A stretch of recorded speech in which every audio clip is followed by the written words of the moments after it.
सरकार उसके लिए आवाज उठा रहा हूँ। जिस तरीके से नई शिक्षक भर्ती नहीं आ रही है, जिस तरीके से प्राथमिक विद्यालय बंद किए जा रहे हैं, बेहद निंदनीय है। इसमें सिर्फ और सिर्फ पिछड़े दलित परिवार को शिक्षा से वंचित रहने का कार्य किया जा रहा है और इसके लिए हम लोग लड़ाई लड़ेंगे, पूरी आंदोलनरत रहेंगे।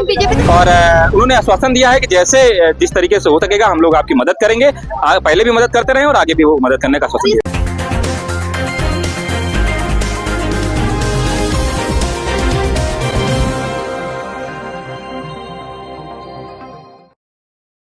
नमस्कार, मैं कीर्ति और आप देख रहे हैं जेके न्यूज। अभी हम मौजूद है समाजवादी पार्टी कार्यालय पर और यहाँ पर हमारे साथ 69,000 शिक्षक भर्ती जुड़े जो लोग हैं वो मौजूद है। वो शिक्षक हैं जो कहीं ना कहीं लगातार न्याय की मांग कर रहे हैं, धरना प्रदर्शन दे रहे हैं। आज यहाँ पर वो सपा के राष्ट्रीय अध्यक्ष अखिलेश यादव से मुलाकात करने आए थे। इनसे जानेंगे कि क्या कुछ बात हुई और क्या कुछ आश्वासन दिया गया। सर, क्या नाम है आपका? मेरा नाम यशवंत कुमार है, सुल्तानपुर से मैं आया हूँ।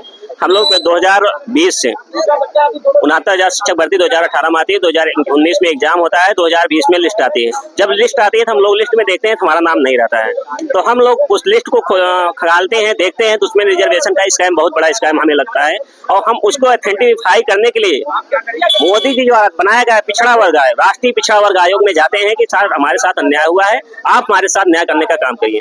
राष्ट्रीय पिछड़ा वर्ग जांच करता है, हर पूरे 75 जिले के, उत्तर प्रदेश के 75 जिले के बीएसओ को बुलाकर सबसे लिस्ट मांगता है और देखता है, पाता है लास्ट में 8 जून 2021 को पिछड़ा वर्ग आयोग रिपोर्ट देता है। उसमें कहता है कि 69,000 शिक्षक भर्ती में बड़े स्तर पर रिजर्वेशन स्कैम हुआ है।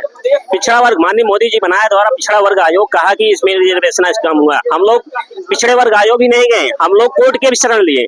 इलाहाबाद लखनऊ खंडपीठ की डबल बेंच ने हमारे पक्ष में फैसला दिया 69,000 शिक्षक भर्ती में रिजर्वेशन स्कैम हुआ है। पूरी लिस्ट को क्वेश करके फिर से रिजर्वेशन को सही तरीके से लागू करके पुनः लिस्ट बनाकर इन पिछड़े दलित बच्चों के साथ सही से न्याय करके इनको विद्यालय भेजने का काम किया जाए। जब इतना बड़ा आदेश कोर्ट ने दे दिया तो फिर क्या है कि परेशानी है, किस लिए आप लोग धरना दे रहे हैं? यही तो दुख है, कोर्ट के आदेश होने के बाद भी आज हम बाहर हैं।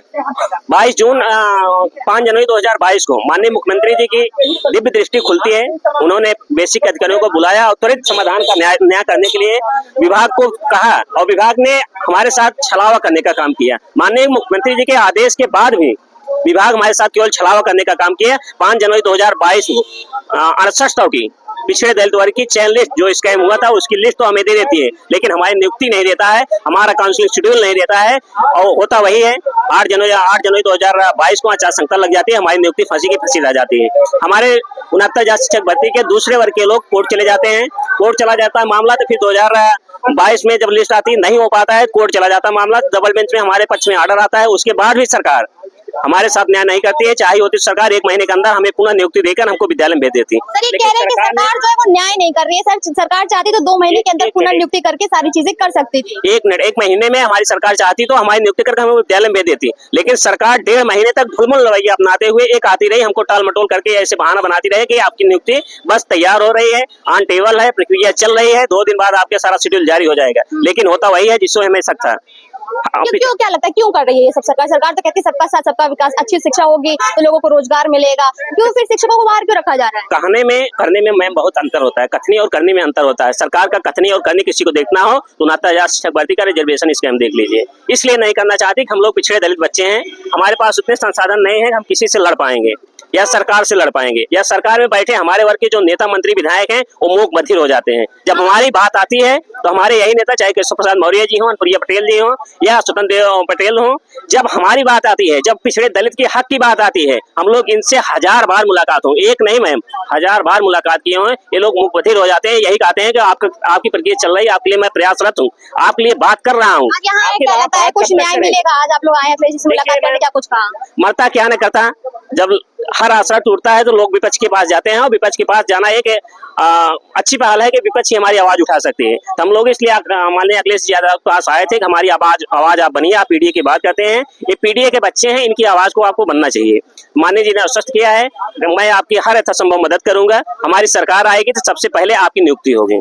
आज आप लोग मुलाकात करने आए हैं, ये जो 69,000 शिक्षक भर्ती का मामला चल रहा है काफी लंबा है, लेकिन सरकार सुनवाई नहीं कर रही, क्या लगता है क्या चल रहा है, उसकी मंशा क्या है? देखिए, सरकार पिछड़े दलितों की नहीं है, सरकार दिखावे की है। पिछड़े दलित मंत्रियों की सरकार है, पिछड़े दलित वोटरों की सरकार नहीं है।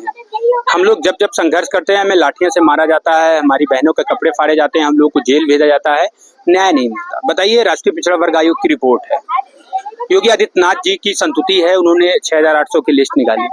बताइए, हाई कोर्ट के डबल बेंच का आदेश है, सारी लिस्ट गड़बड़ है, सब कुछ है, लेकिन फिर सरकार अपने लोगों को ले जाकर के सुप्रीम कोर्ट में फंसा देती है। और जब सुप्रीम कोर्ट में जवाब देना होता है तो माकूल जवाब नहीं देती है, आनाकानी करती है। आज 19 डेटें लग चुकी है, एक भी सुनवाई सही ढंग से नहीं हो पाई है। आपके समाज के जो नेता है वो बैठे हुए हैं सत्ता में, फिर भी सुनवाई नहीं हो रही है, क्या चाह रही है? हमारे समाज के नेता हैं, लेकिन किस समाज के मुख्यमंत्री हैं ये भी तो होना चाहिए। मुखिया तो दूसरे हैं ना, वो डरते हैं, सब डरते हैं, एक लेवल के बाद सब डरते हैं। इवन प्रधानमंत्री जी योगी आदित्यनाथ जी से डरते हैं। हम लोगों ने कई बार गुहार लगाई, हम लोगों ने अपनी बात वहां तक पहुंचाई, लेकिन कोई हम लोगों के न्याय के लिए बात नहीं कर रहा। अब हम लोग सड़कों पे उतरेंगे और मजबूती से, अभी लखनऊ में नहीं आंदोलन होगा, हर एक घर घर गांव गांव में आंदोलन होगा, हर एक जिले में होगा, हर एक विधानसभा में, हर एक बूथ पे आंदोलन होगा। हाँ, पूरी मजबूती से हम अपनी आवाज उठाएंगे और लड़ेंगे, जीतेंगे। अभी आप लोगों का जो आंदोलन था वो इको गार्डन में चला था, वो पता चला कि लाठी चार्ज भी किया गया आप लोगों पर। क्या कोई नेता आया आप लोगों से मिलने, बात की आप लोगों से, या आश्वासन कोई दिया गया कि नहीं अभी तक? देखिए, हम लोग अपने आप में नेता हैं, हम लोग अपने आप में शिक्षक हैं, और शिक्षक से बड़ा इस देश दुनिया में कोई नेता नहीं है। आदरणीय नेताजी भी थे तो वो भी एक शिक्षक थे, और हम लोग भी एक शिक्षक हैं। अपनी आवाज अपने दमदारी से हम लोग उठाएंगे। और मैं ये बता दूं कि आने वाला समय हम लोगों का है, हमारे लोगों का है, और हम लोग पूरी दमदारी से लड़ भिड़ के अपना समय बदलेंगे। आप शिक्षक हैं और शिक्षा की व्यवस्था जो है वो प्रदेश की चरमरा सी गई है, क्या कुछ कहना चाहेंगे? क्या सरकार नहीं चाहती कि शिक्षक जो है वो? मैं लगातार उसके लिए आवाज उठा रहा हूँ। जिस तरीके से नई शिक्षक भर्ती नहीं आ रही है, जिस तरीके से प्राथमिक विद्यालय बंद किए जा रहे हैं, बेहद निंदनीय है। इसमें सिर्फ और सिर्फ पिछड़े दलित परिवार को शिक्षा से वंचित रहने का कार्य किया जा रहा है, और इसके लिए हम लोग लड़ाई लड़ेंगे, पूरी आंदोलनरत रहेंगे। लेकिन बीजेपी तो सबका साथ सबका विकास की बात करती है, कैसे वो पिछड़े दलित के खिलाफ हो गई? इसमें पता नहीं कौन सा, हम लोग का तो विकास नहीं, हम लोग का तो सिर्फ साथ था, अब नहीं रहेगा, लेकिन विकास नहीं है। जैसे आपके अभी साथी ने कहा कि सरकार केवल साथ की बात करती है, विकास की बात नहीं कर रही है, लेकिन अगर पीडीए उसके साथ नहीं होगा या पिछड़ा दलित समाज जो उसके साथ नहीं होगा तो कैसे सरकार चलेगी? वो तो कह रही है हम सबके साथ चल रहे हैं। तो कहने और करने में अंतर होता है। 85% लोग हम लोग हैं, और हमारे बिना कौन सरकार बना लेगा? हमारी वोटों से लोग बैठे हुए हैं, सरकार बना के बैठे हुए हैं, उनको ये बात बखूबी पता है।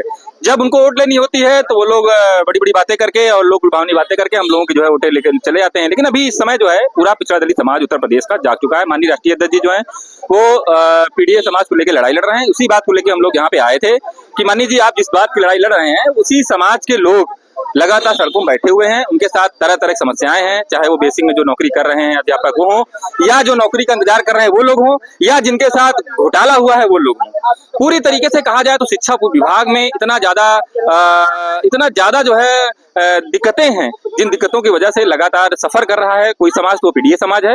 इसी चीज को लेकर हम लोग लगातार माननीय जी से मिलते रहे, और आज उन्होंने जो है प्रेस कॉन्फ्रेंस किया है, और उन्होंने आश्वासन दिया है कि जिस तरीके से हो सकेगा हम लोग आपकी मदद करेंगे।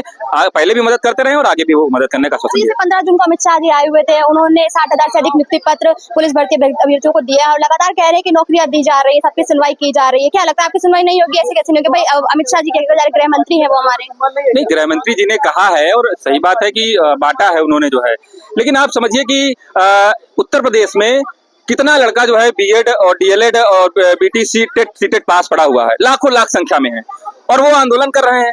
तो जो आंदोलन कर रहे हैं तो क्या वो इमेज नहीं है? वो भी तो एक इमेज है। ठीक बात है, आपने नियुक्ति बांटी है, लेकिन जो शिक्षा विभाग है, जो मेन रीढ़ माना जाता है, उसके साथ क्या हो रहा है? उसके साथ तो लगातार अत्याचारी हो रहा है ना। उस बात को लेकर हम लोग लड़ रहे हैं, और हम लोग लगातार जब तक न्याय नहीं मिलेगा तब तक हम लड़ाई लड़ेंगे। रीढ़ को तोड़ने की कोशिश क्यों की जा रही है? क्या लगता है कि अगर रीढ़ मजबूत होगी तो क्या हो जाएगा? नहीं, उनको पता है कि ये पिछड़े दलित हैं, जब मजबूत हो जाएंगे इनके बच्चे हमसे सवाल करेंगे। जिस तरीके से अभी घुमा फिरा के वोटें ले ली जाती हैं, वो आगे नहीं लेने को मिलेंगी। ये सजग हो जाएंगे, जब ये जागरूक हो जाएंगे, इनको लोग मजबूत हो जाएंगे, तो ये लोग जवाब मांगेंगे, ये लोग सत्ता में आएंगे, ये हमारी कुर्सी को खतरा होगा। तो अपनी कुर्सी के खतरे की वजह से ये लोग जिस समाज को लगातार लगातार दबाया गया है, उसी समाज को लगातार दबाने का ये लोग षड्यंत्र रचते हैं। उसी तरीके से पूरी इनकी कहानी चलती है, उसी तरीके से इनकी पूरी योजनाएं चलती रहती है। नहीं तो आप समझ लीजिए इसका सीधा जाता उदाहरण है 69 शिक्षक भर्ती। कैसे जो है इस भर्ती में घोटाला किया गया और कैसे इस भर्ती के घोटाले को लटकाया जा रहा है। हम लगातार आप लोग शिक्षक अभ्यर्थी धरना दे रहे हैं और मांग कर रहे हैं न्याय की, लेकिन सरकार जो है कोई ठोस कार्रवाई करती नजर नहीं आ रही। क्या कुछ लगता है सरकार क्या चाह रही है, क्या मंशा है कि वो कुछ भी सुनवाई नहीं कर रही है? सरकार की यही मंशा है, वो पीडीओ को नौकरी नहीं देना चाहती, क्योंकि हम पिछड़े दलित हैं, इसीलिए हमारे साथ अन्याय हो रहा है। अगर हम सामान्य वर्ग से होते तो हम भी आज विद्यालय में होते, और इसी की सजा भुगत रहे हैं कि हम लोग पिछड़े दलित हैं। और वो सब सरकार तो सबका साथ सबका विकास की बात करती है, वो कहती है कि हम ओबीसी हो या SC ST हो या फिर जनरल कास्ट के, सबके साथ है हम खड़े हैं, वो कोई साथ देना दे, हम हमेशा उनके साथ है, महिलाओं के साथ है। ये सब कहने की बातें सब सोशल मीडिया पे, ये सब सोशल मीडिया पे अच्छी लगती है, और ये उनके लिए सिर्फ सोशल मीडिया पर ही बात है। रही बात ये पीडीए के साथ खड़े होने की, आप लगातार संघर्ष में हमारे साथ बनी रही हैं। आप देखिए कि कब वो हमारे साथ खड़े हुए हैं आकर। 640 दिन से ज्यादा का संघर्ष ईको गार्डन में चला है, लेकिन हमारे भाई बहन भूख हड़ताल पे भी थे, यहाँ तक कि मरने की स्थिति आ गई, लेकिन वो जू तक उनके कान में नहीं रहेगा कि वो चले आए देखने के लिए, या वो हम लोग को बुलवा ले और हमारी समस्या का समाधान करने की कोशिश करें और तुरंत न्याय दिलवाने की कोशिश। आप लोगों ने कई बार घेराव करने की कोशिश की, उस दौरान भी कई बार बात करने की बात हुई कि आप लोगों की बात कराई जाएगी, क्या कुछ कहा गया उस दौरान? सिर्फ आश्वासन मिला है, कोरा आश्वासन मिला है, फोटो खिंचवाया गया है, सोशल मीडिया पे डाला गया है कि इन बच्चों के साथ त्वरित न्याय हो, सिर्फ इतना हुआ है, बाकी इसके साथ कुछ नहीं हुआ है। यहाँ तक कि अब हमको तो ये लगता है कि ये सरकार पीडीए को नौकरी देना ही नहीं चाहती है, और ये अपना सब साठ गांठ करके और ले जाकर सुप्रीम कोर्ट में फंसा दिया इन्होंने। तभी आज हम लोग डबल बेंच से जीत चुके थे, लेकिन ये हम बच्चों को आपस में लड़ाना चाहती है, और इसीलिए इसने सुप्रीम कोर्ट में, यहाँ तक कि ये जब हम जाते हैं कि सरकार अपना पक्ष रखे सुप्रीम कोर्ट में जाके, तो ये अपना वकील भी नहीं भेजते हैं, जो सरकार है वो भी नहीं चाहती है पक्ष रखने के लिए। और 19 डेट लग चुके हैं, लेकिन वो सारे 19 डेट जो है वो खाली चले जाते हैं। हमारे पास अब संसाधन भी नहीं बचा है कि हम लड़ सके, क्योंकि हम जमीनी स्तर पे इतना लड़ चुके हैं कि हम गरीब परिवार के बच्चे हैं, किसान के बच्चे हैं। किसी तरीके से माँ बाप हमारे खेती करके, किसानी करके हमको पढ़ाए। आज के हमारे बच्चे, जो हमारी जिंदगी थी वो हमारे बच्चों की जिंदगी ना हो, हमारे बच्चे अच्छे से अपने भविष्य को बना सकें। लेकिन ये सरकार पीडीए के साथ इतना अन्याय कर रही है कि इसे न्याय नहीं देना चाहती है, और इसीलिए आज हम लोग दर बदर भटक रहे हैं। आपके ही नेता तो बैठे हुए हैं सरकार में, चाहे केशव प्रसाद मौर्य, अनुप्रिया पटेल हो, ओम प्रकाश राजभर, तमाम नेता जो है वो बैठे हैं आपके समाज से जुड़े हुए। क्या आपको लगता है वो भी आपको न्याय नहीं दिलाएंगे? आपको उनसे भी कोई उम्मीद नहीं है? ऐसा नहीं है, वो हमसे मुलाकात करते हैं, हमसे बात करते हैं, हमारी समस्या को सुनते भी हैं और फोटो खिंचवाते हैं और ट्वीट करते हैं, बस इतना तक ही है। कभी आज तक हमारे साथ में खड़े नहीं हुए हैं, यहाँ तक कि उनकी इतनी हिम्मत नहीं है कि माननीय मुखिया तक हमारी बात को पहुंचा सके। और क्या लगता है, क्या मुखिया देख नहीं रहे हैं? सोशल मीडिया पे इतना चल रहा है, तो क्या लगता है, क्या उनको सुनाई नहीं दे रहा है? सब देख रहे हैं, सब सुन रहे हैं। जब वहाँ उनको इतनी खबर होती है कि सीमा हैदर क्या कर रही है, तो ये पिछड़ा दलित जो समाज है, इतना बड़ा वर्ग है, शिक्षक का वर्ग है, तो इनको ये नहीं पता होगा कि बच्चे क्या कर रहे हैं, किस लिए लड़ रहे हैं। इनको सब पता है, बस सब साफ बात ये है कि ये पिछड़े दलित को नौकरी नहीं देना चाहते हैं। तो जैसा कि आपने देखा, अभी हमारे साथ यहाँ पर 69,000 शिक्षक भर्ती से के प्रतिनिधित्व करने आए लोग मौजूद थे, जिनका साफ तौर पर ये कहना है कि सरकार कहीं ना कहीं अपनी कुर्सी बचाने के लिए जो पीडीए समाज से जुड़े लोग हैं, जो 69,000 शिक्षक भर्ती के जो अभ्यर्थी हैं, उनके साथ अन्याय कर रही है। कोर्ट की तरफ से आदेश दिया गया, मुख्यमंत्री योगी आदित्यनाथ की संतुष्टि, उसके बावजूद भी किसी भी तरीके का एक्शन नहीं लिया जा रहा है, और ये जो भर्तियां होनी चाहिए थी उनको भर्ती नहीं दी जा रही है। और इनका ये भी कहना है कि सरकार कितनी भी कोशिश कर ले, लेकिन अब समय बदलने वाला, उसकी मनमानी नहीं चलेगी, और 69,000 शिक्षक भर्ती जिस तरह से रोकी जा रही है और अभ्यर्थियों को परेशान किया जा रहा है, इसका खामियाजा सरकार को जरूर भुगतना पड़ेगा। कैमरा पर्सन के साथ में कीर्ति, और आप देख रहे हैं जीके न्यूज़।